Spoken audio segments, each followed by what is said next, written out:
Salutations, dear viewers. This is George from Ireland. Here I am in Highgate Cemetery, and there is the final resting place of Bruce Reynolds, the one place from which he may never escape. As you can see, he was born in 1931 in London, Charing Cross Hospital, which was then actually in Charing Cross. And he grew up in Putney, where his father was a waiter at the pub, the Star and Garter, which still exists. So his was a working class family. His mother died when he was a toddler. He's largely brought up by his grandparents on Florian Road, number 24, in a house which still stands. Bruce Reynolds liked to see himself as the Napoleon of crime, as it were, and he was evacuated in the Second World War to the West Midlands. And in that country village, he used to make fake enemy memorabilia like German helmets and sell them on. So he soon returned to London when the war was over, started pilfering pocket money from his stepmother's purse. He had a run-in with the police on Queenstown Road, Battersea, about 1946, as in cycling without lights and refusing to stop for the police and being slapped around by them, which was par for the course at the time. So, very anti-establishment, he claimed to have Marxist views. How apposite that he's buried not too far from Karl Marx here.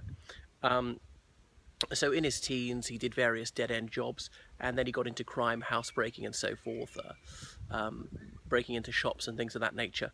He did a short stint in Borstal, was always escaping. You can read a lot about it in his classic memoir, The Autobiography of a Thief, which is heavily embellished.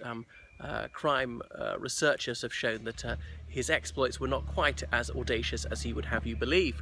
So can we really believe the word of a career criminal? So he's called up for national service in the army, and he absconded after one day, caught a few times, kept running away. Eventually the army stopped bothering with him because he was clearly hell-bent on a life of crime. So I won't tell you all his scrapes of the law, but he's best known for the great train robbery of August 1963. So coming up for the 55th anniversary.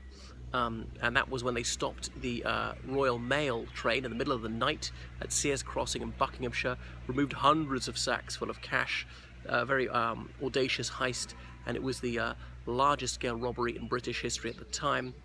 He hid out in Kensington, he got a false passport, he went to Mexico, but within 4 years he was back, and back to his old ways.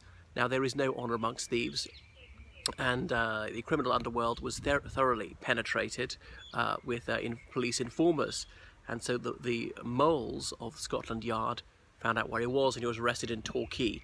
He'd been hiding out in Torquay under this assumed name, Clement Miller, because he used to go to Torquay as a child on holiday, so he knew the place reasonably well.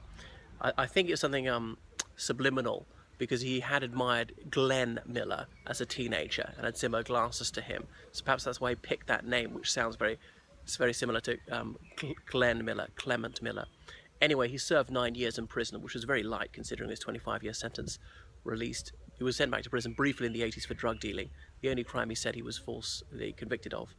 But there he died in February 2003, and he was a man fixated by status. He wanted to be somebody, he wanted to be notorious as the best criminal, and therefore it's very appropriate that he should be here in this very chic cemetery. It must have cost an awful lot to plot here. There he is buried with his wife. He has one son who survives him, who was a quite well-known musician. Well, that's all from Bruce Reynolds, a man who has fixated me for some time. I shall touch his gravestone, the closest I'll ever get to him. I presume it's from a death mask, that.